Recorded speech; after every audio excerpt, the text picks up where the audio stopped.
This podcast is part of the audiobook edition of The Discovery of India, produced by Giribala Joshi, using advanced text-to-speech technology. Chapter 6, New Problems. Part 9, Babar and Akbar, the process of Indianization. To go back, the Afghans had settled down in India and had become Indianized. Their rulers had to face first the problem of lessening the hostility of the people, and then of winning them over. So, as a deliberate policy, they toned down their early ruthless methods, became more tolerant, invited cooperation, and tried to function not as conquerors from outside, but as Indians born and bred in the land. What was at first a policy gradually became an inevitable trend as the Indian environment influenced these people from the northwest and absorbed them. While the process continued at the top, more powerful currents arose spontaneously among the people, aiming at a synthesis of thought and ways of living. The beginnings of a mixed culture began to appear, and foundations were laid on which Akbar was to build. Akbar was the third of the Mughal dynasty in India, yet it was in effect by him that the empire was consolidated. His grandfather, Babar, had won the throne of Delhi in 1526, but he was a stranger to India, and continued to feel so. He had come from the north, where the Timurid Renaissance was flourishing in his homelands in Central Asia, and the influence of the art and culture of Iran was strong. He missed the friendly society he was used to, the delights of conversation, the amenities and refinements of life, which had spread from Baghdad and Iran.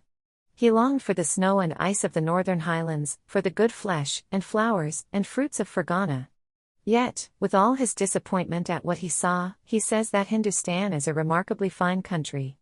Babar died within 4 years of his coming to India, and much of his time was spent in fighting, and in laying out a splendid capital at Agra, for which he obtained the services of a famous architect from Constantinople. Those were the days of Suleiman the Magnificent in Constantinople, when fine buildings were rising up in that city. Babar saw little of India, and surrounded as he was by a hostile people, missed much. Yet his account tells us of the cultural poverty that had descended on North India. Partly, this was due to Timur's destruction, partly to the exodus of many learned men and artists and noted craftsmen to the south. But it was also due to the drying up of the creative genius of the Indian people. Babar says that there was no lack of skilled workers and artisans, but there was no ingenuity or skill in mechanical invention. Also, it would appear that in the amenities and luxuries of life India was considerably behind Iran. Whether this was due to some inherent want of interest in this aspect of life in the Indian mind or to later developments, I do not know. Perhaps, as compared with the Iranians, the Indians of those days were not so much attracted to these refinements and luxuries.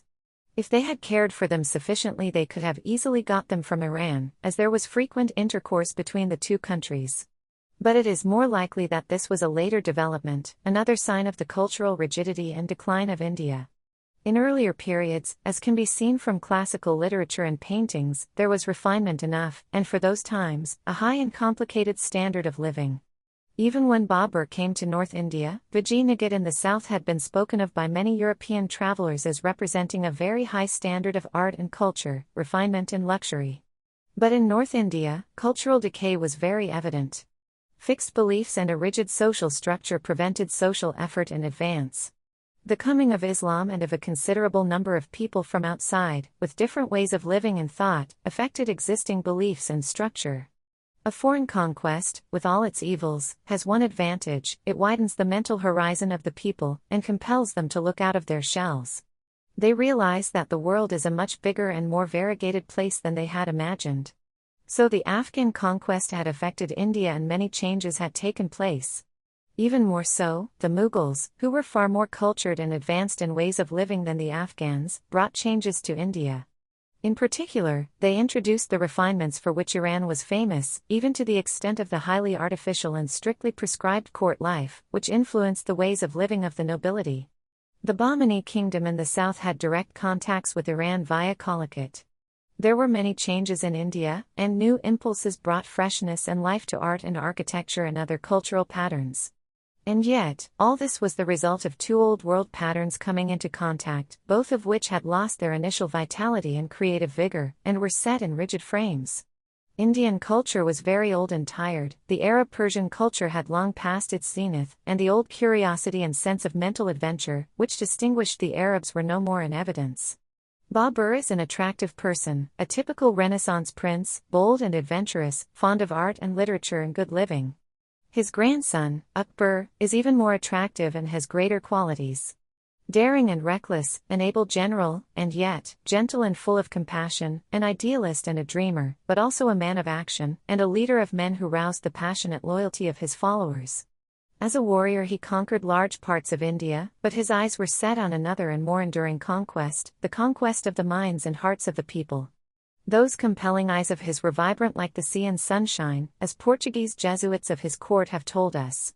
In him, the old dream of a united India again took shape, united not only politically in one state, but organically fused into one people. Throughout his long reign of nearly 50 years from 1556 onwards, he labored to this end. Many a proud Rajput chief, who would not have submitted to any other person, he won over to his side.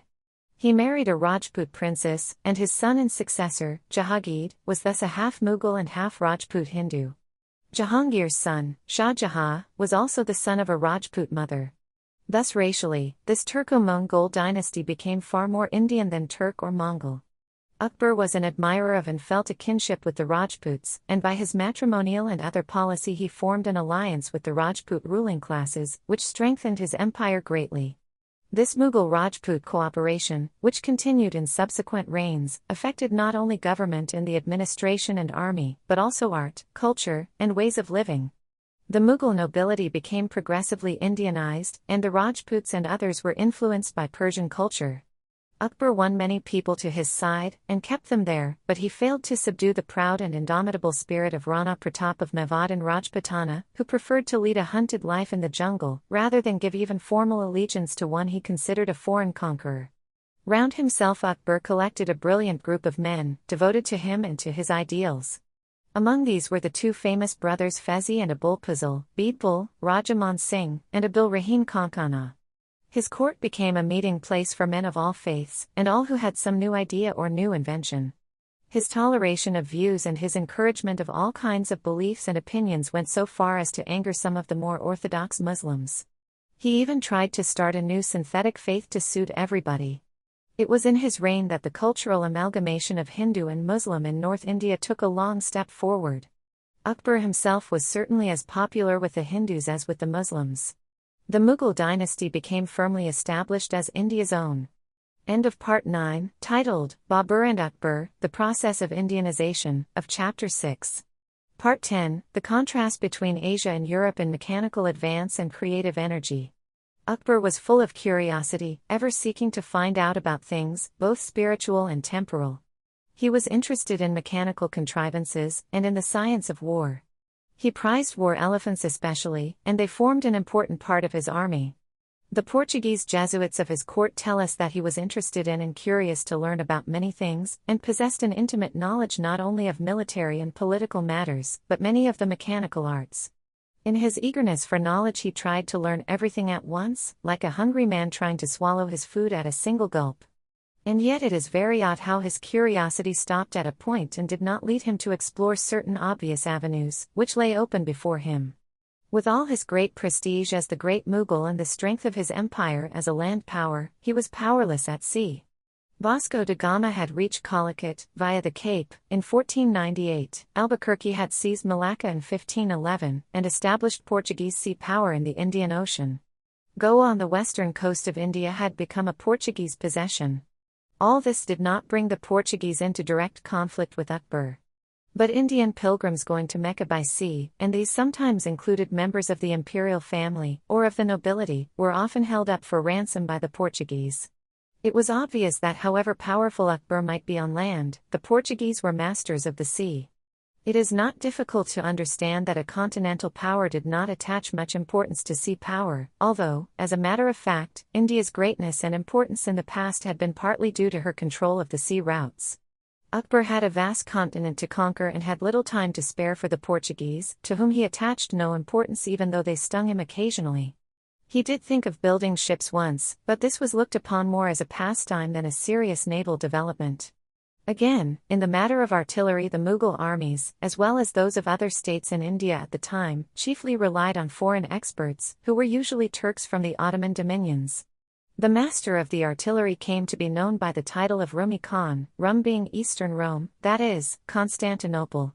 These foreign experts trained local men, but why did not Akbar or anyone else send his own men abroad for training or interest himself in improvement by encouraging research work? Yet another very significant thing. The Jesuits presented Akbar with a printed Bible and perhaps one or two other printed books. Why did he not get curious about printing, which would have been of tremendous advantage to him in his governmental activities as well as in his vast enterprises? Again, clocks. These were very popular with the Mughal nobility, and they were brought by the Portuguese, and later by the English from Europe.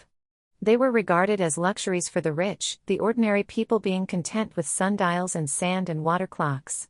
No attempt was made to understand how these spring clocks were made or to get them made in India. This lack of mechanical bent is remarkable, especially as there were very fine craftsmen and artisans in India. It is not in India alone that this paralysis of creative energy and inventive faculty is visible during this period. The whole of Western and Central Asia suffered from it even more. I do not know about China, but I imagine that some such stagnation affected her also. It must be remembered that both in India and China, during earlier periods, there was considerable progress in various departments of science.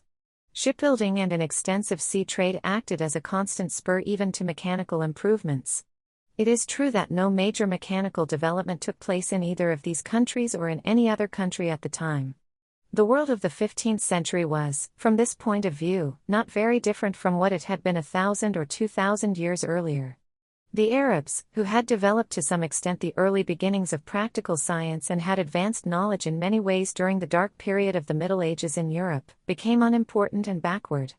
It is said that some of the earliest clocks were made by the Arabs in the 7th century. Damascus had a famous clock, and so did the Baghdad of Harun al-Rashid's day. But with the decline of the Arabs, the art of making clocks also disappeared from these countries, although it was progressing in some of the European countries where clocks were not rarities. Long before Caxton, the Moorish Arabs of Spain used to print from wooden blocks. Footnote: I do not know how this kind of printing reached the Arabs in Spain. Probably it came to them via the Mongols from China, long before it reached northern and western Europe. The Arab world from Cordoba to Cairo, Damascus, and Baghdad had frequent contacts with China even before the Mongols appeared upon the scene. End of footnote. This was done by the state for duplication of official orders. Printing there does not seem to have advanced beyond the block stage, and even that faded away later. The Ottoman Turks, who for long were the dominant Muslim power in Europe and Western Asia, completely ignored printing for many centuries, although printed books were being produced in large numbers in Europe, right at their very threshold. They must have known about them, but the incentive to utilize this great invention was totally lacking. Partly, also religious sentiment was opposed to it, as it was considered that it was sacrilegious to print their holy book, the Quran. The printed sheets might be put to improper use, or stepped upon, or thrown into the rubbish heap. It was Napoleon who first introduced the printing press into Egypt, and from there it spread very gradually and slowly into the other Arab countries. While Asia had become dormant, exhausted, as it were, by its past efforts, Europe, backward in many ways, was on the threshold of vast changes. A new spirit, a new ferment, was at work, sending her adventurers across the oceans, and turning the minds of her thinkers in novel directions. The Renaissance had done little for the advancement of science. To some extent it turned people away from science, and the humanistic conservative education, which it introduced in the universities, prevented the spread of even well-known scientific ideas. It is stated that the majority of educated English people, as late as the middle of the 18th century, declined to believe that the Earth rotated or that it revolved round the Sun, in spite of Copernicus, Galileo, and Newton, and the manufacture of good telescopes. Bred up in the Greek and Latin classics, they still clung to Ptolemy's Earth-centered universe. That eminent English statesman of the 19th century, Mr. W. E. Gladstone, in spite of his deep erudition, neither understood nor was attracted to science. Even today, probably there are many statesmen and public men, and not in India only, who know little of science or the scientific method, though they live in a world governed by the applications of science, and themselves use it for large-scale slaughter and destruction. The Renaissance had, however, released the mind of Europe from many of its old fetters, and destroyed many an idol that it had cherished. Whether it was partly and indirectly due to the Renaissance, or whether it was in spite of it, a new spirit of objective inquiry was making itself felt, a spirit which not only challenged old established authority, but also abstractions and vague speculations.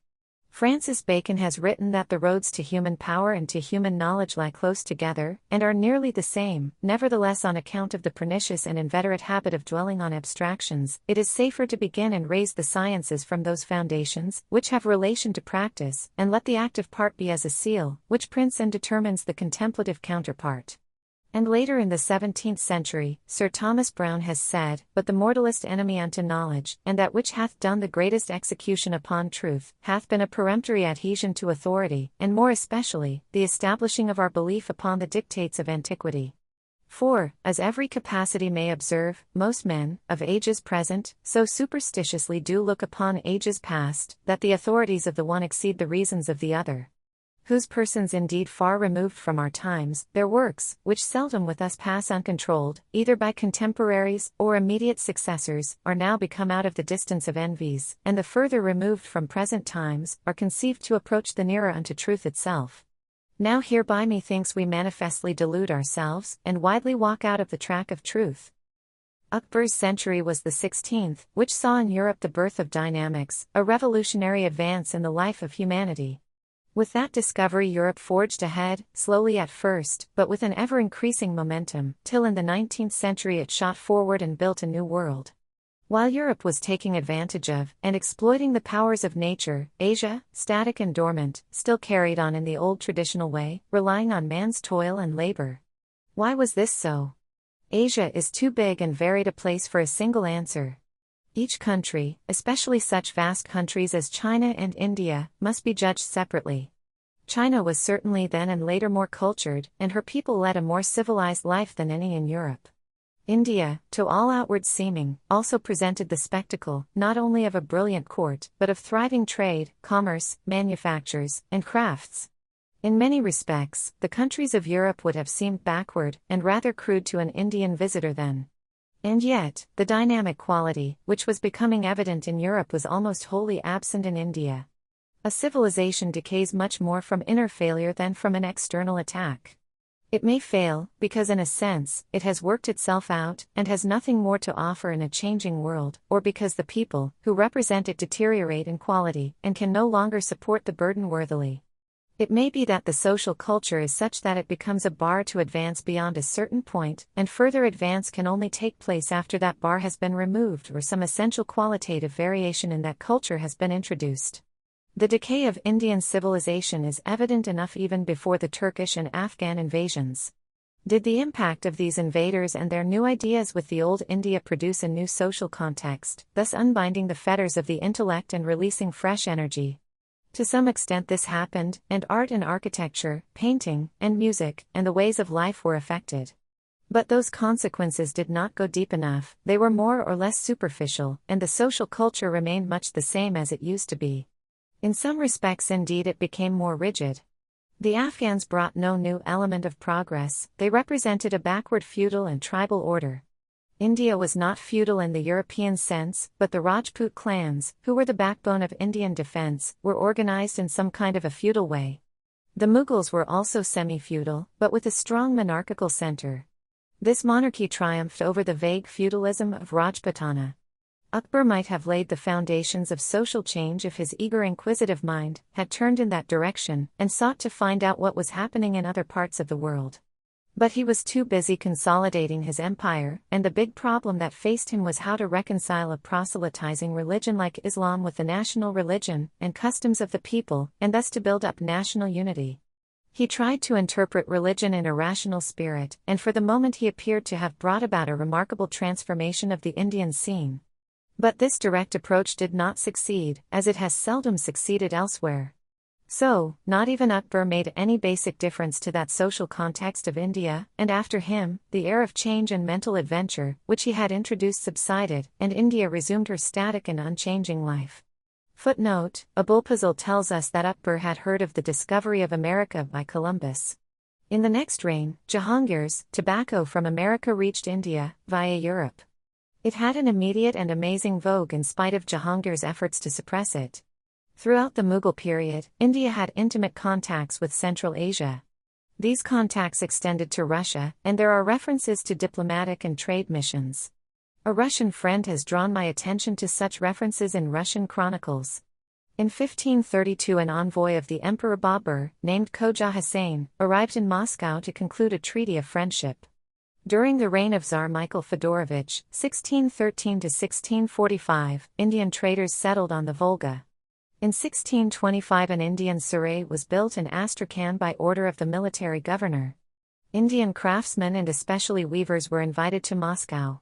In 1695, Semyon Malenki, a Russian trade agent, visited Delhi and was received by Aurangzeb. In 1722, Peter the Great visited Astrakhan and granted interviews to Indian traders.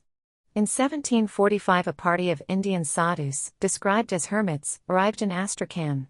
2 of these sadhus settled in Russia and became Russian subjects. End of footnote. End of Part 10, titled, The Contrast Between Asia and Europe and Mechanical Advance and Creative Energy, of Chapter 6. Part 11, Development of a Common Culture. Akbar had built so well that the edifice he had erected lasted for another 100 years in spite of inadequate successors. After almost every Mughal reign there were wars between the princes for the throne, thus weakening the central power. But the court continued to be brilliant and the fame of the Grand Mughal spread all over Asia and Europe. Beautiful buildings, combining the old Indian ideals in architecture with a new simplicity and a nobility of line, grew up in Agra, in Delhi. This Indo-Mughal art was in marked contrast with the decadent, over-elaborate and heavily ornamented temples and other buildings of the north and south. Inspired architects and builders put up with loving hands the Taj Mahal at Agra. The last of the so-called Grand Mughals, Aurangzeb, tried to put back the clock, and in this attempt stopped it and broke it up. The Mughal rulers were strong, so long as they put themselves in line with the genius of the nation, and tried to work for a common nationality and a synthesis of the various elements in the country. When Aurangzeb began to oppose this movement and suppress it and to function more as a Muslim than an Indian ruler, the Mughal Empire began to break up. The work of Akbar, and to some extent his successors, was undone, and the various forces that had been kept in check by Akbar's policy broke loose and challenged that empire. New movements arose, narrow in outlook, but representing a resurgent nationalism, and though they were not strong enough to build permanently, and circumstances were against them, they were capable of destroying the empire of the Mughals. The impact of the invaders from the northwest, and of Islam on India, had been considerable. It had pointed out and shown up the abuses that had crept into Hindu society, the petrifaction of caste, untouchability, exclusiveness carried to fantastic lengths. The idea of the Brotherhood of Islam, and of the theoretical equality of its adherents, made a powerful appeal, especially to those in the Hindu fold who were denied any semblance of equal treatment. From this ideological impact grew up various movements aiming at a religious synthesis. Many conversions also took place, but the great majority of these were from the lower castes, especially in Bengal. Some individuals belonging to the higher castes also adopted the new faith, either because of a real change of belief, or, more often, for political and economic reasons. There were obvious advantages in accepting the religion of the ruling power. In spite of these widespread conversions, Hinduism, in all its varieties, continued as the dominant faith of the land, solid, exclusive, self-sufficient, and sure of itself. The upper castes had no doubt about their own superiority in the realm of ideas and thought, and considered Islam as a rather crude approach to the problems of philosophy and metaphysics. Even the monotheism of Islam they found in their own religion, together with monism, which was the basis of much of their philosophy. Each person could take his choice of these or of more popular and simpler forms of worship. He could be a Vaishnavite and believe in a personal God and pour out his faith to him. Or more philosophically inclined, he could wander in the tenuous realms of metaphysics and high philosophy. Though all their social structure was based on the group, in matters of religion they were highly individualistic, not believing in proselytization themselves, and caring little if some people were converted to another faith. What was objected to was interference with their own social structure and ways of living. If another group wanted to function in its own way, it was at liberty to do so. It is worth noting that, as a rule, conversions to Islam were group conversions, so powerful was the influence of the group. Among the upper castes, individuals might change their religion, but lower down the scale a particular caste in a locality, or almost an entire village would be converted. Thus, their group life as well as their functions continued as before with only minor variations as regards worship, etc. Because of this we find today particular occupations and crafts almost entirely monopolized by Muslims. Thus the class of weavers is predominantly, and in large areas wholly Muslim. So also used to be shoe merchants and butchers. Tailors are almost always Muslims. Various kinds of artisans and craftsmen are Muslims. Owing to the breaking up of the group system, many individuals have taken to other occupations and this has somewhat obliterated the line dividing the various occupational groups. The destruction of crafts and village industries, originally deliberately undertaken under early British rule and later resulting from the development of a new colonial economy, led to vast numbers of these artisans and craftsmen, more especially the weavers, being deprived of their occupations and livelihood. Those who survived this catastrophe drifted to the land, and became landless laborers or shared a tiny patch of land with their relations. Conversions to Islam in those days, whether individual or group, probably aroused no particular opposition, except when force or some kind of compulsion was used. Friends and relatives or neighbors might disapprove, but the Hindu community as such apparently attached little importance to this. In contrast with this indifferent attitude, conversions today attract widespread attention and are resented, whether they are to Islam or Christianity. This is largely due to political factors, and especially to the introduction of separate religious electorates. Each convert is supposed to be a gain to the communal group, leading ultimately to greater representation and more political power. Attempts are even made to manipulate the census to this end. Apart from political reasons, there has also been a growth in Hinduism of a tendency to proselytize and convert non-Hindus to Hinduism. This is one of the direct effects of Islam on Hinduism, though in practice it brings it into conflict with Islam in India. Orthodox Hindus still do not approve of it. In Kashmir, a long-continued process of conversion to Islam had resulted in 95% of the population becoming Muslims, though they retained many of their old Hindu customs. In the middle 19th century, the Hindu ruler of the state found that very large numbers of these people were anxious or willing to return en bloc to Hinduism. He sent a deputation to the Pundits of Benares, inquiring if this could be done. The Pundits refused to countenance any such change of faith, and there the matter ended. The Muslims who came to India from outside brought no new technique, or political and economic structure. In spite of a religious belief in the Brotherhood of Islam, they were class-bound and feudal in outlook. In technique, and in the methods of production, and industrial organization, they were inferior to what prevailed then in India. Thus, their influence on the economic life of India and the social structure was very little. This life continued as of old and all the people, Hindu or Muslim or others, fitted into it. The position of women deteriorated. Even the ancient laws had been unfair to them in regard to inheritance and their position in the household, though even so they were fairer than 19th century English law. Those laws of inheritance derived from the Hindu joint family system, and sought to protect joint property from transfer to another family. A woman by marriage changed her family. In an economic sense she was looked upon as a dependent of her father or husband or son, but she could and did hold property in her own right. In many ways she was honored and respected, and had a fair measure of freedom, taking part in social and cultural activities. Indian history is full of the names of famous women, including thinkers and philosophers, rulers and warriors. This freedom grew progressively less. Islam had a fair law of inheritance, but this did not affect Hindu women. What did affect many of them to their great disadvantage, as it affected Muslim women to a much greater degree, was the intensification of the custom of seclusion of women. This spread among the upper classes all over the north and in Bengal, but the south and west of India escaped this degrading custom. Even in the north, only the upper classes indulged in it and the masses were happily free from it. Women now had less chances of education, and their activities were largely confined to the household. Footnote, and yet many instances of notable women, scholars as well as rulers, occur even during this period and later. In the 18th century, Lakshmi Devi wrote a great legal commentary on the Mitakshara, a famous law book of the medieval period. End of footnote. Lacking most other ways of distinguishing themselves, living a confined and restricted life, they were told that their supreme virtue lay in chastity, and the supreme sin in a loss of it. Such was the man-made doctrine, but man did not apply it to himself. Tulsidas in his deservedly famous poems, the Hindi Ramayana, written during Jahangir's time, painted a picture of woman which is grossly unfair and prejudiced. Partly because the great majority of Muslims in India were converts from Hinduism, partly because of long contact, Hindus and Muslims in India developed numerous common traits, habits, ways of living and artistic tastes, especially in northern India, in music, painting, architecture, food, clothes, and common traditions. They lived together peacefully as one people, joined each other's festivals and celebrations, spoke the same language, lived in more or less the same way, and faced identical economic problems. The nobility and the landed gentry, and their numerous hangers-on, took their cue from the court. These people were not landlords or owners of the land. They did not take rent, but were allowed to collect and retain the state revenue for a particular area. These grants were usually for life. They developed a highly intricate and sophisticated common culture.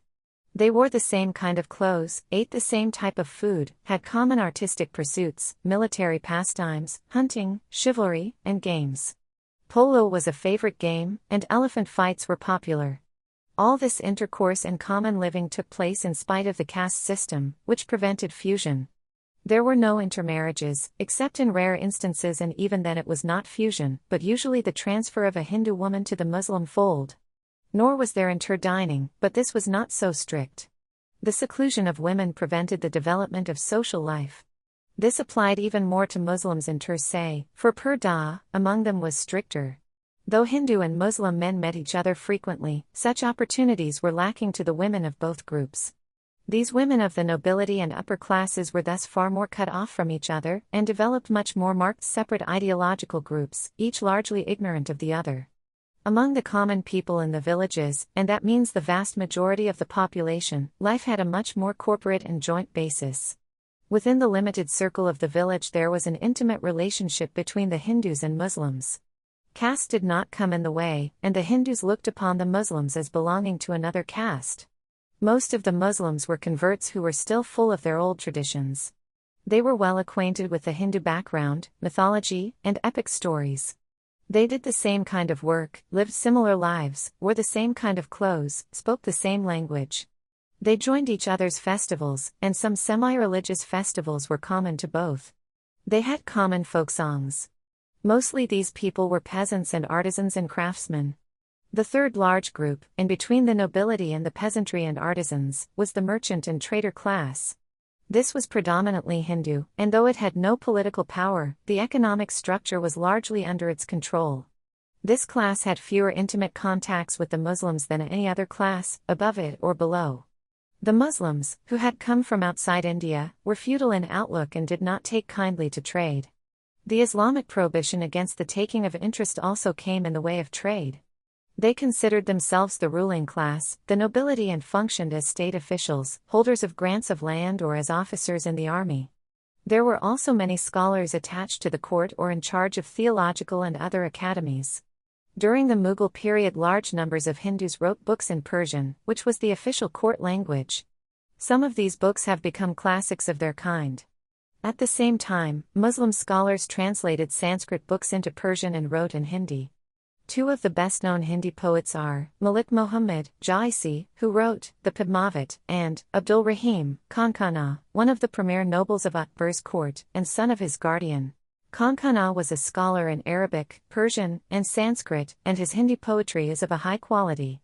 For some time he was the commander-in-chief of the imperial army, and yet he has written in praise and admiration of Rana Pratap of Mewat, who was continually fighting Akbar and never submitted to him. Khankana admires and commends the patriotism and high sense of honor and chivalry of his enemy on the battlefield. It was this chivalrous and friendly approach on which Akbar based his policy, and which many of his counselors and ministers learned from him. He was particularly attached to the Rajputs, for he admired in them qualities which he himself possessed: reckless courage, a sense of honor and chivalry, and an adherence to the pledged word. He won over the Rajputs, but the Rajputs, for all their admirable qualities, represented a medieval type of society, which was already becoming out of date as new forces were arising. Akbar was not conscious of these new forces, for he himself was a prisoner of his own social inheritance. Akbar's success is astonishing, for he created a sense of oneness among the diverse elements of North and Central India. There was the barrier of a ruling class, mainly of foreign origin, and there were the barriers of religion and caste, a proselytizing religion opposed to the static, but highly resistant system. These barriers did not disappear, but in spite of them that feeling of oneness grew. It was not merely an attachment to his person, it was an attachment to the structure he had built. His son and grandson, Jahangir and Shah Jahan, accepted that structure and functioned within its framework. They were men of no outstanding ability, but their reigns were successful because they continued on the lines so firmly laid down by Akbar. The next comer, Aurangzeb, much abler, but of a different mold, swerved and left that beaten track, undoing Akbar's work. Yet not entirely, for it is extraordinary how, in spite of him and his feeble and pitiful successors, the feeling of reverence for that structure continued. That feeling was largely confined to the north and center, it did not extend to the south or west. And it was from Western India, therefore, that the challenge to it came. End of Part 11, titled, Development of a Common Culture, of Chapter 6. Part 12, Aurangzeb puts the clock back, Growth of Hindu Nationalism, Shivaji.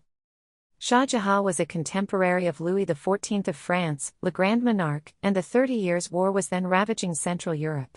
As Versailles took shape, the Taj Mahal, and the Pearl Mosque, grew up in Agra, and the Jama Masjid of Delhi, and the Divan-e-Am and the Divan-e-Khas in the Imperial Palace.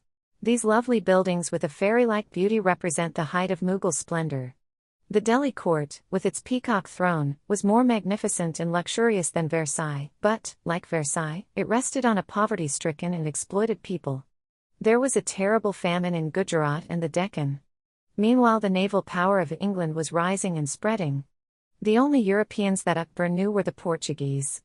During his son Jahangir's time, the British Navy defeated the Portuguese in Indian seas, and Sir Thomas Roe, an ambassador of James I of England, presented himself at Jahangir's court in 1615.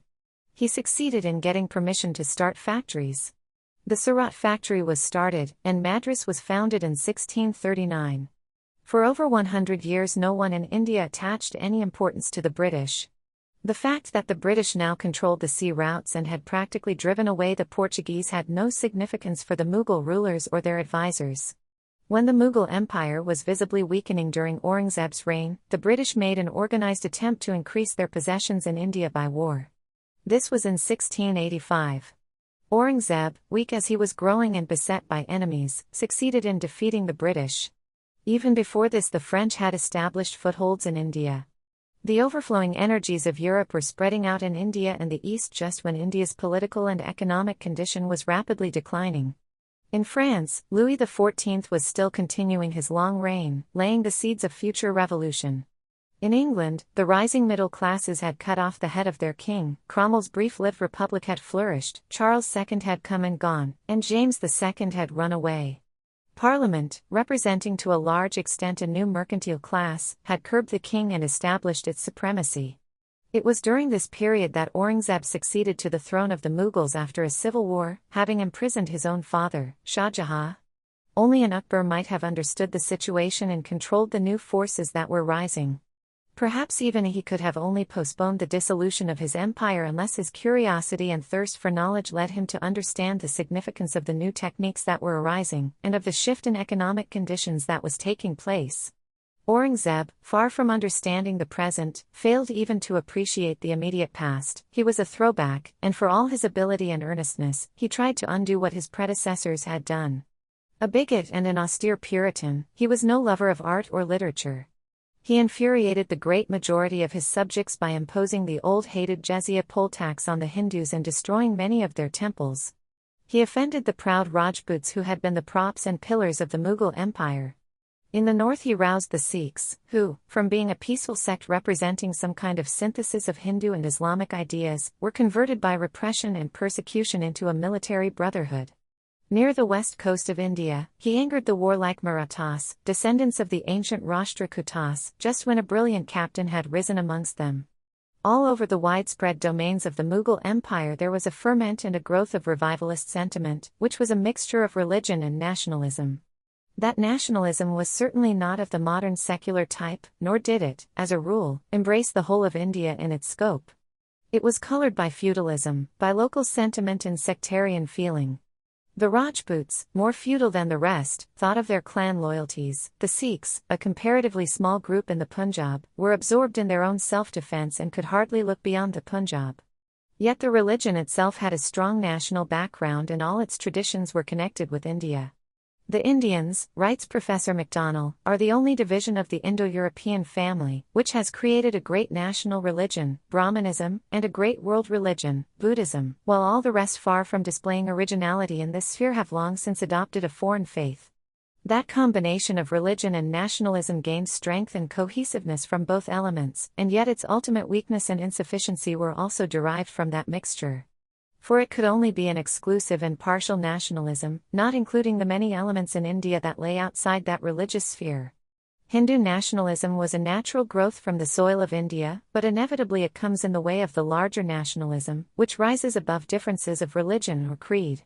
It is true that during this period of disruption, when a great empire was breaking up and many adventurers, Indian and foreign, were trying to carve out principalities for themselves, nationalism, in its present sense, was hardly in evidence at all. Each individual adventurer sought to augment his own power, each group fended for itself. Such history as we have only tells us of these adventurers, attaching more importance to them than to more significant happenings below the surface of events. Yet there are glimpses to show that it was not all adventurism, though many adventurers held the field. The Marathas, especially, had a wider conception, and as they grew in power this conception also grew. Warren Hastings wrote in 1784, "The Marathas possess, alone of all the people of Hindustan and Deccan, a principle of national attachment, which is strongly impressed on the minds of all individuals of the nation, and would probably unite their chiefs, as in one common cause, if any great danger were to threaten the general state." Probably this national sentiment of theirs was largely confined to the Marathi-speaking area. Nevertheless, the Marathas were Catholic in their political and military system as well as their habits, and there was a certain internal democracy among them. All this gave strength to them. Shivaji, though he fought Aurangzeb, freely employed Muslims. An equally important factor in the breakup of the Mughal Empire was the cracking up of the economic structure. There were repeated peasant risings, some of them on a big scale. From 1669 onwards the Jat peasantry, not far from the capital itself, rose again and again against the Delhi government. Yet another revolt of poor people was that of the Satnamis, who were described by a Mughal noble as a gang of bloody miserable rebels, goldsmiths, carpenters, sweepers, tanners, and other ignoble beings.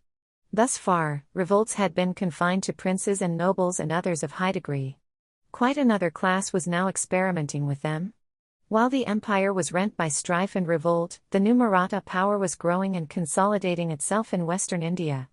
Shivaji, born in 1627, was the ideal guerrilla leader of hardened mountaineers, and his cavalry went far and wide, sacking the city of Surat, where the English had their factory, and enforcing the chauth tax payment over distant parts of the Mughal dominions. Shivaji was the symbol of a resurgent Hindu nationalism, drawing inspiration from the old classics, courageous, and possessing high qualities of leadership. He built up the Marathas as a strong unified fighting group, gave them a nationalist background, and made them a formidable power which broke up the Mughal Empire. He died in 1680, but the Maratha power continued to grow till it dominated India. End of Part 12, titled, Aurangzeb Puts the Clock Back, Growth of Hindu Nationalism, Shivaji, of Chapter 6. Part 13, The Marathas and the British Struggle for Supremacy, Triumph of the British. The 100 years that followed the death of Aurangzeb in 1707 saw a complicated and many-sided struggle for mastery over India. The Mughal Empire rapidly fell to pieces, and the imperial viceroys and governors began to function as semi-independent rulers, though so great was the prestige of the descendant of the Mughals in Delhi that a formal allegiance was paid to him even when he was powerless and a prisoner of others. These satrapies had no real power or importance, except in so far as they helped or hindered the main protagonists for power. The Nizam of Hyderabad, by virtue of the strategic position of his state in the south, appeared to have a certain importance in the beginning. But it soon transpired that this importance was entirely fictitious and the state was straw-stuffed and held upright by external forces. It showed a peculiar capacity for duplicity and for profiting by the misfortunes of others while avoiding all risk and dangers. Sir John Shore described it as incorrigibly depraved, devoid of energy, consequently liable to sink into vassalage. The Marathas looked upon the Nizam as one of their subordinate chieftains paying tribute to them. An attempt by him to avoid this and to show independence met with swift retribution, and the Marathas put to flight his feeble and none too brave army. He took refuge under the protecting wings of the growing power of the British East India Company and survived as a state because of this vassalage. Indeed, the Hyderabad state enlarged its area considerably, without any remarkable effort on its part, by the British victory over Tipu Sultan of Mysore. Warren Hastings, writing in 1784, refers to the Nizam of Hyderabad. His dominions are of small extent and scanty revenue. His military strength is represented to be most contemptible, nor was he at any period of his life distinguished for personal courage or the spirit of enterprise. On the contrary, it seems to have been his constant and ruling maxim to foment the incentives of war among his neighbors, to profit by their weakness and embarrassments, but to avoid being a party himself in any of their contests, and to submit even to humiliating sacrifices rather than subject himself to the chances of war. Footnote, quoted in Edward Thompson's The Making of the Indian Princes, 1943, page 1. End of footnote. The real protagonists for power in India during the 18th century were four. Two of these were Indian and two foreign. The Indians were the Marathas and headed Ali and his son Tipu Sultan in the south. The foreigners were the British and the French. Of these, it appeared almost inevitable, during the first half of the century, that the Marathas were destined to establish their supremacy over India as a whole, and to be the successors of the Mughal Empire. Their troops appeared at the very gates of Delhi as early as 1737, and there was no power strong enough to oppose them. Just then, in 1739, a new eruption took place in the northwest, and Nadir Shah of Persia swept down to Delhi, killing and plundering, and carrying off enormous treasure, including the famous Peacock Throne. It was an easy raid for him, for the Delhi rulers were effete and effeminate, wholly unused to warfare, and Nadir Shah did not come into conflict with the Marathas.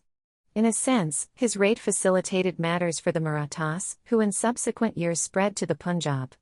Again, Maratha supremacy of India was in sight. Nadir Shah's raid had two consequences. He put an end completely to any pretensions that the Delhi Mughal rulers had to power and dominion. Henceforth, they became vague shadows enjoying a ghostly sovereignty, puppets in the hands of anyone who was strong enough to hold them. To a large extent, they had arrived at that stage even before Nadir Shah came. He completed the process.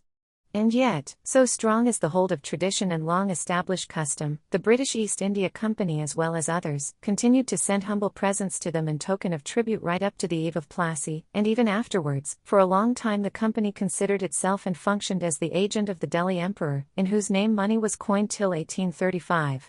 The second consequence of Nadir Shah's raid was the separation of Afghanistan from India. Afghanistan, which for long ages past had been part of India, was now cut off and became part of Nadir Shah's dominions. Sometime afterwards, a local rebellion resulted in the murder of Nadir Shah by a group of his own officers, and Afghanistan became an independent state. The Marathas had in no way been weakened by Nadir Shah, and they continued to spread in the Punjab. But in 1761, they met with a crushing defeat at Panipat from an Afghan invader, Ahmad Shah Durrani, who was ruling Afghanistan then. The flower of the Maratha forces perished in this disaster, and for a while, their dreams of empire faded away. They recovered gradually, and the Maratha dominions were divided into a number of independent states joined together in a confederacy under the leadership of the Peshwa at Pune. The chiefs of the bigger states were Scindia of Gwalior, Holkar of Indore, and the Gaikwar of Baroda. This confederacy still dominated a vast area in western and central India. But the Panipat defeat of the Marathas by Ahmad Shah had weakened them just when the English company was emerging as an important territorial power of India. In Bengal, Clive, by promoting treason and forgery and with very little fighting, had won the Battle of Plassey in 1757, a date which is sometimes said to mark the beginning of the British Empire in India. It was an unsavory beginning, and something of that bitter taste has clung to it ever since. Soon the British held the whole of Bengal and Bihar, and one of the early consequences of their rule was a terrible famine, which ravaged these two provinces in 1770, killing over a third of the population of this rich, vast, and densely populated area. In South India, the struggle between the English and the French, a part of the world struggle between the two, ended in the triumph of the English, and the French were almost eliminated from India. With the elimination of the French power from India, three contestants for supremacy remained: the Maratha Confederacy, Hyder Ali in the south, and the British. In spite of their victory at Plassey, and their spreading out over Bengal and Bihar, few, if any, people in India then looked upon the British as a dominant power, destined to rule over the whole of India. An observer would still have given the first place to the Marathas, who sprawled all over western and central India right up to Delhi, and whose courage and fighting qualities were well known. Hyder Ali and Tipu Sultan were formidable adversaries who inflicted a severe defeat on the British and came near to breaking the power of the East India Company. But they were confined to the south and did not directly affect the fortunes of India as a whole. Hyder Ali was a remarkable man and one of the notable figures in Indian history. He had some kind of a national ideal and possessed the qualities of a leader with vision. Continually suffering from a painful disease, his self-discipline and capacity for hard work were astonishing. He realized, long before others did so, the importance of sea power and the growing menace of the British based on naval strength. He tried to organize a joint effort to drive them out, and for this purpose, sent envoys to the Marathas, the Nizam, and Shuja ad-Dawla of Avidh. But nothing came of this. He started building his own navy, and capturing the Maldive Islands, made them his headquarters for shipbuilding and naval activities. He died by the wayside as he was marching with his army. His son Tipu continued to strengthen his navy. Tipu also sent messages to Napoleon and to the Sultan in Constantinople. In the north, a Sikh state under Ranjit Singh was growing up in the Punjab, to spread later to Kashmir and the northwest frontier province, but that too was a marginal state not affecting the real struggle for supremacy. This struggle, it became clear as the 18th century approached its end, lay between the only two powers that counted, the Marathas and the British. All the other states and principalities were subordinate and subsidiary to these two. Tipu Sultan of Mysore was finally defeated by the British in 1799, and that left the field clear for the final contest between the Marathas and the British East India Company. Charles Metcalfe, one of the ablest of the British officials in India, wrote in 1806, "India contains no more than two great powers, British and Maratha, and every other state acknowledges the influence of one or the other. Every inch that we recede will be occupied by them." But there was rivalry amongst the Maratha chieftains, and they fought and were defeated separately by the British. They won some notable victories, and especially inflicted a severe defeat on the British near Agra in 1804, but by 1818, the Maratha power was finally crushed and the great chiefs that represented it in central India submitted and accepted the overlordship of the East India Company. The British became then the unchallenged sovereigns of a great part of India, governing the country directly or through puppet and subsidiary princes. The Punjab and some outlying parts were still beyond their control, but the British Empire in India had become an established fact, and subsequent wars with the Sikhs and Gurkhas and in Burma merely rounded it off on the map. End of Part 13, titled, The Marathas and the British Struggle for Supremacy, Triumph of the British, of Chapter 6. Part 14, The Backwardness of India and the Superiority of the English in Organization and Technique. Looking back over this period, it almost seems that the British succeeded in dominating India by a succession of fortuitous circumstances and lucky flukes. With remarkably little effort, considering the glittering prize, they won a great empire and enormous wealth, which helped to make them the leading power in the world. It seems easy for a slight turn in events to have taken place, which would have dashed their hopes and ended their ambitions. They were defeated on many occasions, by Hyder Ali and Tipu, by the Marathas, by the Sikhs, and by the Gurkhas. A little less good fortune and they might have lost their foothold in India, or at the most held on to certain coastal territories only. And yet a closer scrutiny reveals, in the circumstances then existing, a certain inevitability in what happened. Good fortune there certainly was, but there must be an ability to profit by good fortune. India was then in a fluid and disorganized state, following the breakup of the Mughal Empire. For many centuries, it had not been so weak and helpless. Organized power having broken down, the field was left open to adventurers and new claimants for dominion.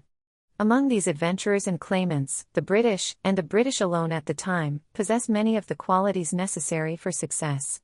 Their major disadvantage was that they were foreigners coming from a far country. Yet that very disadvantage worked in their favor, for no one took them very seriously or considered them as possible contestants for the sovereignty of India. It is extraordinary how this delusion lasted till long after Plassey, and their functioning in formal matters as the agents of the Shadow Emperor at Delhi helped to further this false impression. The plunder that they carried away from Bengal and their peculiar methods of trade led to the belief that these foreigners were out for money and treasure and not so much for dominion, that they were a temporary though painful infliction, rather like Timur or Nadir Shah, who came and plundered and went back to his homeland. The East India Company had originally established itself for trading purposes, and its military establishment was meant to protect this trade. Gradually, and almost unnoticed by others, it had extended the territory under its control, chiefly by taking sides in local disputes, helping one rival against another. The company's troops were better trained and were an asset to any side, and the company extracted heavy payment for the help.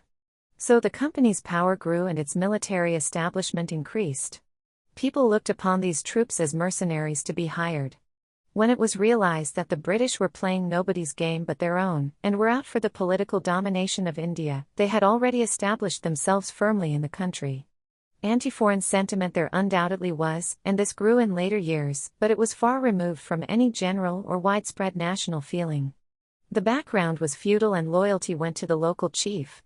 Widespread distress, as in China during the days of the warlords, compelled people to join any military leader who offered regular pay or opportunities of loot. The East India Company's armies largely consisted of Indian sepoys. Only the Marathas had some national sentiment, something much more than loyalty to a leader, behind them, but even this was narrow and limited. They managed to irritate the brave Rajputs by their treatment of them. Instead of gaining them as allies, they had to deal with them as opponents or as grumbling and dissatisfied feudatories. Among the Maratha chiefs themselves there was bitter rivalry, and occasionally civil war, in spite of a vague alliance under the Peshwa's leadership. At critical moments they failed to support each other, and were separately defeated. Yet the Marathas produced a number of very able men, statesmen and warriors, among them being Nana Padnavis, the Peshwa Bazi Rao I, Mahatji Scindia, of Gwalior, and Yashwantrao Holkar, of Indore, as also that remarkable woman, Princess Ahilya Bai, of Indore. Their rank and file was good, seldom deserting a post and often facing certain death unmoved, but behind all this courage, there was often an adventurism and amateurishness, both in peace and war, which were surprising. Their ignorance of the world was appalling, and even their knowledge of India's geography was strictly limited. What is worse, they did not take the trouble to find out what was happening elsewhere, and what their enemies were doing. There could be no far-sighted statesmanship or effective strategy with these limitations. Their speed of movement and mobility often surprised and unnerved the enemy, but essentially war was looked upon as a series of gallant charges and little more. They were ideal guerrilla fighters. Later, they reorganized their armies on more orthodox lines, with the result that what they gained in armor they lost in speed and mobility, and they could not adjust themselves easily to these new conditions. They considered themselves clever, and so they were, but it was not difficult to overreach them in peace or war, for their thought was imprisoned in an old and out-of-date framework and could not go beyond it. The superiority and discipline and technique of foreign-trained armies had, of course, been noticed at an early stage by Indian rulers. They employed French and English officers to train their own armies, and the rivalry between these two helped to build up Indian armies. Hyder Ali and Tipu also had some conception of the importance of sea power, and they tried, unsuccessfully and too late, to build up a fleet in order to challenge the British at sea. The Marathas also made a feeble attempt in this direction. India was then a shipbuilding country, but it was not easy to build up a navy within a short time, and in the face of constant opposition. With the elimination of the French, many of their officers in the armies of the Indian powers had to go. The foreign officers who remained, chiefly British, often deserted their employers at critical stages, and, on some occasions, betrayed them, surrendering and marching over to their enemies, the British, with their armies and treasure. This reliance on foreign officers not only indicates the backwardness of the army organization of the Indian powers, but was also a constant source of danger owing to their unreliability. The British often had a powerful fifth column both in the administration and in the armies of the Indian rulers. If the Marathas, with their homogeneity and group patriotism, were backward in civil and military organization, much more so were the other Indian powers. The Rajputs, for all their courage, functioned in the old feudal way, romantic but thoroughly inefficient, and were rent among themselves by tribal feuds. Many of them, from a sense of feudal loyalty to an overlord, and partly as a consequence of Akbar's policy in the past, sided with the vanishing power of Delhi. But Delhi was too feeble to profit by this, and the Rajputs deteriorated and became the playthings of others, ultimately falling into the orbit of Scindia, the Maratha. Some of their chiefs tried to play a careful balancing game in order to save themselves. The various Muslim rulers and chiefs in northern and central India were as feudal and backward in their ideas as the Rajput. They made no real difference, except to add to the confusion and the misery of the mass of the people. Some of them acknowledged the suzerainty of the Marathas. The Gurkhas of Nepal were splendid and disciplined soldiers, the equals, if not the superiors, of any troops that the East India Company could produce. Although completely feudal in organization, their attachment to their homelands was great, and this sentiment made them formidable fighters in its defense. They gave a fright to the British, but made no difference to the issue of the main struggle in India. The Marathas did not consolidate themselves in the vast areas in northern and central India where they had spread. They came and went, taking no root. Perhaps nobody could take root just then owing to the alternating fortunes of war, and indeed many territories under British control, or acknowledging British suzerainty were in a far worse condition, and the British or their administration had not taken root there. If the Marathas, and much more so the other Indian powers, were amateurish and adventurous in their methods, the British in India were thoroughly professional. Many of the British leaders were adventurous enough, but they were in no way adventurous in the policy for which they all worked in their separate spheres. The East India Company's Secretariat, writes Edward Thompson, was served in the courts of native India by a succession and galaxy of men, such as even the British Empire has hardly ever possessed together at any other time. One of the chief duties of the British residents at these courts was to bribe and corrupt the ministers and other officials. Their spy system was perfect, says a historian. They had complete information of the courts and armies of their adversaries, while those adversaries lived in ignorance of what the British were doing or were going to do. The fifth column of the British functioned continuously, and in moments of crisis and in the heat of war there would be defections in their favor, which made a great difference. They won most of their battles before the actual fighting took place. That had been so at Plassey and was repeated again and again right up to the Sikh Wars. A notable instance of desertion was that of a high officer in the service of Scindia, of Gwalior, who had secretly come to terms with the British and went over to them with his entire army at the moment of battle. He was awarded for this later by being made the ruler of a new Indian state carved out of the territories of Scindia, whom he had betrayed. That state still exists, but the man's name became a byword for treason and treachery, just as quislings in recent years. The British thus represented a higher political and military organization, well knit together and having very able leaders. They were far better informed than their adversaries, and they took full advantage of the disunity and rivalries of the Indian powers.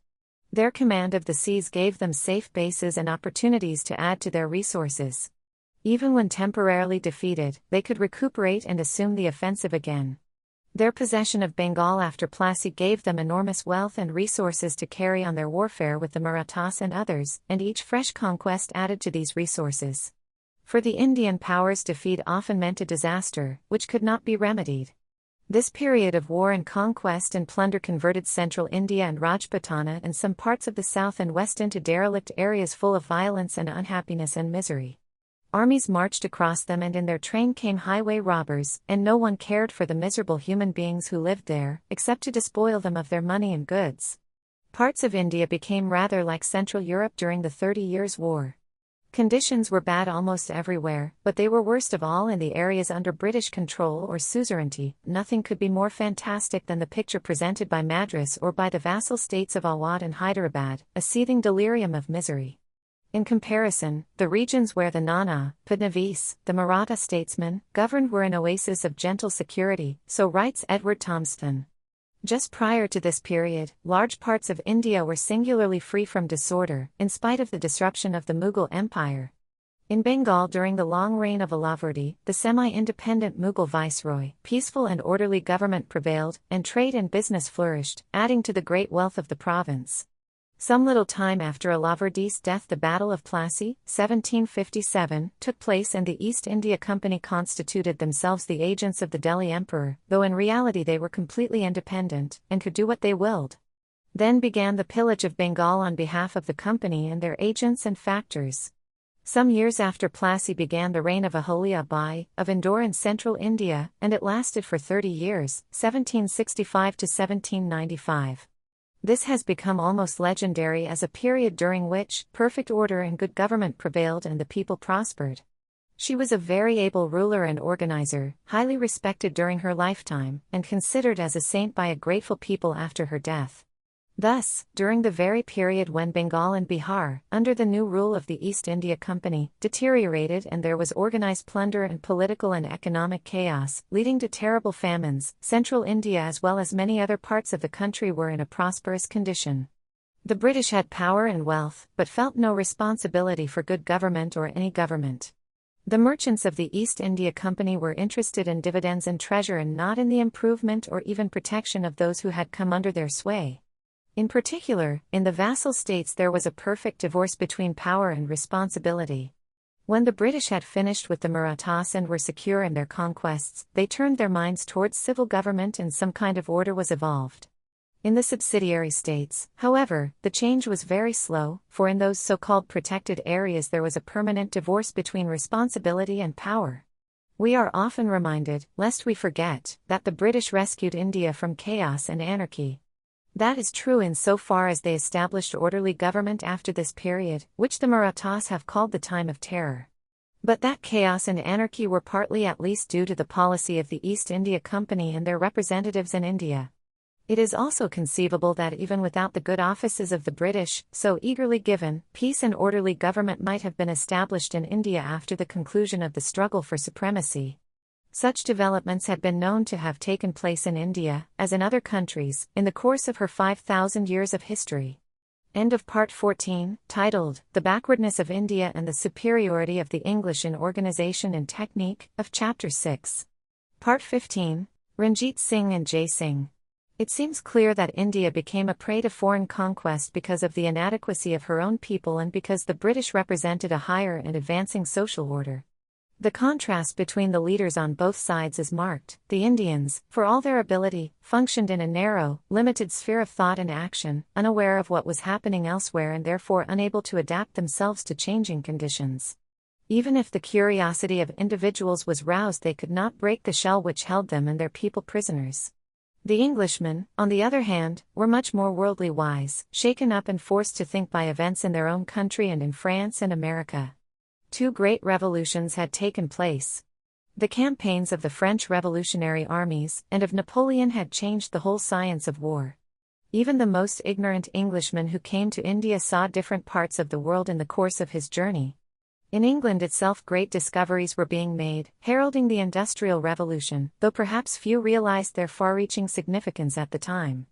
But the leaven of change was working powerfully, and influencing the people. Behind it all was the expansive energy, which sent the British to distant lands. Those who had recorded the history of India are so full of wars and tumults and the political and military leaders of the day, that they tell us very little of what was happening in the mind of India and how social and economic processes were at work. Only occasional and accidental glimpses emerge from this sordid record. It appears that during this period of terror the people generally were crushed and exhausted, passively submitting to the decrees of a malevolent fate, dazed and devoid of curiosity. There must have been many individuals, however, who were curious and who tried to understand the new forces at play, but they were overwhelmed by the tide of events, and could not influence them. One of the individuals who was full of curiosity was Maharaja Ranjit Singh, a Jat Sikh, who had built up a kingdom in the Punjab, which subsequently spread to Kashmir and the frontier province.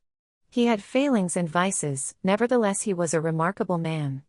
The Frenchman, Jacquemont, calls him extremely brave and almost the first inquisitive Indian I have seen, but his curiosity makes up for the apathy of the whole nation.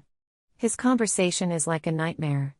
Footnote, quoted by Edward Thompson in The Making of Indian Princes, 1943, page 158. End of footnote. It must be remembered that Indians as a rule, are a reserved people, and more so the intellectuals amongst them. Very few of these would have cared to associate then with the foreign military leaders and adventurers in India, many of whose actions filled them with horror.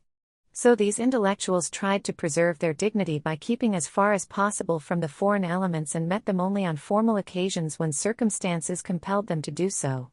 The Indians whom Englishmen and other foreigners usually met were of the opportunist and servile class that surrounded them, or the ministers, frequently corrupt and intriguing, of the Indian courts. Ranjit Singh was not only intellectually curious and inquisitive, he was remarkably humane at a time when India and the world seethed with callousness and inhumanity. He built up a kingdom and a powerful army, and yet he disliked bloodshed. Never was so large an empire founded by one man with so little criminality, says Prinsep. He abolished the death sentence for every crime, however heinous it might be, when in England even petty pilferers had to face death. Except in actual warfare, writes Osborne, who visited him, he has never been known to take life, though his own has been attempted more than once, and his reign will be found freer from any striking acts of cruelty and oppression than those of many more civilized monarchs. Footnote, quotations taken from Edward Thompson, The Making of Indian Princes, 1943, page 157, 158. End of footnote. Another, but a different type of Indian statesman was Shivaji Singh, of Jaipur and Rajputana. He belongs to a somewhat earlier period and he died in 1743. He lived during the period of disruption following Aurangzeb's death. He was clever and opportunist enough to survive the many shocks and changes that followed each other in quick succession. He acknowledged the suzerainty of the Delhi emperor. When he found that the advancing Marathas were too strong to be checked, he came to terms with them on behalf of the emperor. But it is not his political or military career that interests me. He was a brave warrior and an accomplished diplomat, but he was something much more than this. He was a mathematician and an astronomer, a scientist and a town planner, and he was interested in the study of history. Jai Singh built big observatories at Jaipur, Delhi, Ujjain, Benares, and Mathura. Learning through Portuguese missionaries of the progress of astronomy in Portugal, he sent his own men, with one of the missionaries, to the court of the Portuguese king Emmanuel. Emmanuel sent his envoy, Xavier de Silva, with de la Hire's tables to Jai Singh. On comparing these with his own tables, Jai Singh came to the conclusion that the Portuguese tables were less exact and had several errors. He attributed these to the inferior diameters of the instruments used. Jai Singh was of course fully acquainted with Indian mathematics. He had studied the old Greek treatises and also knew of recent European developments in mathematics. He had some of the Greek books, Euclid, etc., as well as European works on plane and spherical trigonometry, and the construction and use of logarithms translated into Sanskrit. He also had Arabic books on astronomy translated. He founded the city of Jaipur. Interested in town planning, he collected the plans of many European cities of the time, and then drew up his own plan. Many of these plans of the old European cities of the time are preserved in the Jaipur Museum. The city of Jaipur was so well and wisely planned, that it is still considered a model of town planning. Jai Singh did all this and much more in the course of a comparatively brief life, and in the midst of perpetual wars and court intrigues, on which he was himself often involved. Nadir Shah's invasion took place just 4 years before Jai Singh's death. Jai Singh would have been a remarkable man anywhere and at any time. The fact that he rose and functioned as a scientist in the typically feudal milieu of Rajputana, and during one of the darkest periods of Indian history, when disruption and war and tumults filled the scene, is very significant. It shows that the spirit of scientific inquiry was not dead in India and that there was some ferment at work, which might have yielded rich results if only an opportunity had been given to it to fructify. Jai Singh was no anachronism or solitary thinker in an unfriendly and uncomprehending environment. He was a product of his age and he collected a number of scientific workers to work with him. Out of these, he sent some in the embassy to Portugal, and social custom or taboo did not deter him from doing so. It seems probable that there was plenty of good material for scientific work in the country, both theoretical and technical, if only it was given a chance to function. That opportunity did not come for a long time. Even when the troubles and disorders were over, there was no encouragement of scientific work by those in authority. End of Part 15, titled, Ranjit Singh and Jai Singh, of Chapter 6. Part 16, The Economic Background of India, The Two Englands. What was the economic background of India when all these far-reaching political changes were taking place? Viansti has written that right up to the 18th century, Indian methods of production and of industrial and commercial organization could stand comparison with those in vogue in any other part of the world. India was a highly developed manufacturing country, exporting her manufactured products to Europe and other countries. Her banking system was efficient and well organized throughout the country, and the hundis, or bills of exchange, issued by the great business or financial houses were honored everywhere in India, as well as in Iran, and Kabul and Herat and Tashkent and other places in Central Asia. Merchant capital had emerged and there was an elaborate network of agents, jobbers, brokers, and middlemen. The shipbuilding industry was flourishing, and one of the flagships of an English admiral during the Napoleonic Wars had been built by an Indian firm in India. India was, in fact, as advanced industrially, commercially, and financially as any country prior to the Industrial Revolution. No such development could have taken place unless the country had enjoyed long periods of stable and peaceful government, and the highways were safe for traffic and trade. Foreign adventurers originally came to India because of the excellence of her manufacturers, which had a big market in Europe. The chief business of the British East India Company in its early days was to trade with Indian goods in Europe, and very profitable trading it was, yielding enormous dividends. So efficient and highly organized were Indian methods of production, and such was the skill of India's artisans and craftsmen, that they could compete successfully even with the higher techniques of production, which were being established in England. When the big machine age began in England, Indian goods continued to pour in and had to be stopped by very heavy duties, and in some cases, by outright prohibitions. Clive described Murshidabad, in Bengal, in 1757, the very year of Plassey, as a city as extensive, populous, and rich as the city of London, with the difference that there are individuals in the first possessing infinitely greater property than in the last. The city of Dhaka, in eastern Bengal, was famous for its fine muslins. These two cities, important as they were near the periphery of Hindustan. All over the vast land there were greater cities and large numbers of big manufacturing and trading centers, and a very rapid and ingenious system of communicating news and market prices had been evolved. The great business houses often received news, even of the wars that were going on, long before dispatches reached the officials of the East India Company. The economy of India had thus advanced to as high a stage as it could reach prior to the Industrial Revolution. Whether it had the seeds of further progress in it, or was too much bound up with the rigid social structure, it is difficult to say. It seems quite possible, however, that under normal conditions it would have undergone that change and begun to adapt itself, in its own way, to the new industrial conditions. And yet, though it was ripe for a change, that change itself required a revolution within its own framework. Perhaps some catalytic agent was necessary to bring about that change.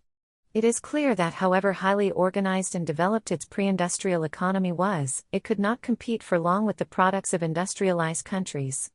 It had to industrialize itself or submit to foreign economic penetration, which would have led to political interference. As it happened, foreign political domination came first, and this led to a rapid destruction of the economy India had built up, without anything positive or constructive taking its place. The East India Company represented both British political power and British vested interests and economic power. It was supreme, and being a company of merchants, it was intent on making money. Just when it was making money with amazing rapidity and in fantastic quantities, Adam Smith wrote about it in The Wealth of Nations in 1776, the government of an exclusive company of merchants is perhaps the worst of all governments for any country whatever. Though the Indian merchant and manufacturing classes were rich and spread out all over the country, and even controlled the economic structure, they had no political power. Government was despotic and still largely feudal. In fact, it was probably more feudal than it had been at some previous stages of Indian history. Hence there was no middle class strong enough, or even consciously thinking of seizing power, as in some Western countries. The people generally had grown apathetic and servile. There was thus a gap, which had to be filled before any revolutionary change could take place. Perhaps this gap had been produced by the static nature of Indian society, which refused to change in a changing world, for every civilization, which resists change declines. That society, as constituted, had no more creative part to play. A change was overdue. The British, at that time, were politically much more advanced. They had had their political revolution and had established the power of Parliament over that of the king. Their middle classes, conscious of their new power, were full of the impulse to expand. That vitality and energy, proof of a growing and progressive society, were indeed very evident in England. They showed themselves in many ways, and most of all in the inventions and discoveries, which heralded the Industrial Revolution. And yet, what was the British ruling class then? Charles and Mary Beard, the eminent American historians tell us how the success of the American Revolution removed suddenly from the royal provinces in America the British ruling class, a class accustomed to a barbarous criminal code, a narrow and intolerant university system, a government conceived as a huge aggregation of jobs and privileges, a contempt of men and women who toiled in field and shop, a denial of education to the masses, an established religion forced alike on dissenters and Catholics, a dominion of squire and parson in counties and villages, callous brutality in army and navy, a scheme of primogeniture buttressing the rule of the landed gentry, a swarm of hungry placemen offering sycophancy to the king in exchange for offices, sinecures, and pensions, and a constitution of church and state so ordered as to fasten upon the masses this immense pile of pride and plunder. From the weight of this mountain the American revolutionists delivered the colonial subjects of the British Crown. Within a decade or two after that emancipation they accomplished reforms in law and policy, which required 100 years or more of persistent agitation to effect in the mother country, reforms which gave to the statesmen who led in the agitation their title to immortality in English history. Footnote: The Rise of American Civilization, 1928, Volume 1, page 292. End of footnote. The American Declaration of Independence, that landmark in freedom's history, was signed in 1776, and 6 years later the colonies separated from England and began their real intellectual, economic, and social revolution. The land system, that had grown up under British inspiration and after the model of England, was completely transformed. Many privileges were abolished and the large estates confiscated and then distributed in small lots. A stirring period of awakening and intellectual and economic activity followed. Free America, rid of feudal relics and foreign control, marched ahead with giant strides. In France, the Great Revolution smashed the Bastille, symbol of the old order, and swept away the king and feudalism and declared the rights of man to the world. And in England then? Frightened by these revolutionary changes in America and France, England became even more reactionary, and her fierce and barbarous penal code became even more savage. When George III came to the English throne in 1760 there were about 160 offences for which men, women, and children were put to death. By the time his long reign ended in 1820, nearly 100 new offences, carrying the death penalty, were added to this terrible list. The ordinary soldier in the British Army was treated worse than a beast of the field, with a brutality and inhumanity that horrify. Death sentences were common and commoner still was flogging, inflicted in public, flogging up to several hundred lashes, till death sometimes intervened or the mangled body of the sufferer, just surviving, told the story to his dying day. In this matter as in many others involving humanity and respect for the individual and the group, India was far more advanced and had a higher civilization.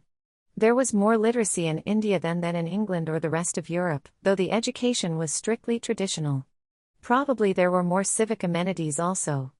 The general condition of the masses in Europe was very backward and deplorable and compared unfavorably with the conditions prevailing in India. But there was this vital difference: new forces and living currents were working invisibly in Western Europe, bringing changes in their trains. In India, conditions were far more static. England came to India. When Queen Elizabeth gave a charter to the East India Company in 1600, Shakespeare was alive and writing. In 1611 the authorized English edition of the Bible was issued. In 1608 Milton was born. There followed Hampden and Cromwell and the political revolution. In 1660 the Royal Society of England, which was to advance the cause of science so much, was organized. 100 years later, in 1760, the flying shuttle was invented, and there followed in quick succession the spinning jenny, the steam engine, and the power loom. Which of these two Englands came to India? The England of Shakespeare and Milton, of noble speech and writing and brave deed, of political revolution and the struggle for freedom, of science and technical progress, or the England of the savage penal code and brutal behavior, of entrenched feudalism and reaction? For there were two Englands, just as in every country there are these two aspects of national character and civilization. The discrepancy in England, write Edward Thompson, between the highest and the ordinary levels of our civilization, has always been immense. I doubt if there is anything like it in any country with which we should wish to be compared, and it is a discrepancy that lessens so slowly, that it often seems hardly to lessen at all. Footnote: Making of Indian Princes, 1903, page 264. End of footnote. The two Englands live side by side, influencing each other, and cannot be separated, nor could one of them come to India forgetting completely the other. Yet in every major action one plays the leading role, dominating the other, and it was inevitable that the wrong England should play that role in India and should come in contact with and encourage the wrong India in the process. The independence of the United States of America is more or less contemporaneous with the loss of freedom by India. Surveying the past century and a half, an Indian looks somewhat wistfully and longingly at the vast progress made by the United States during this period, and compares it with what has been done and what has not been done in his own country.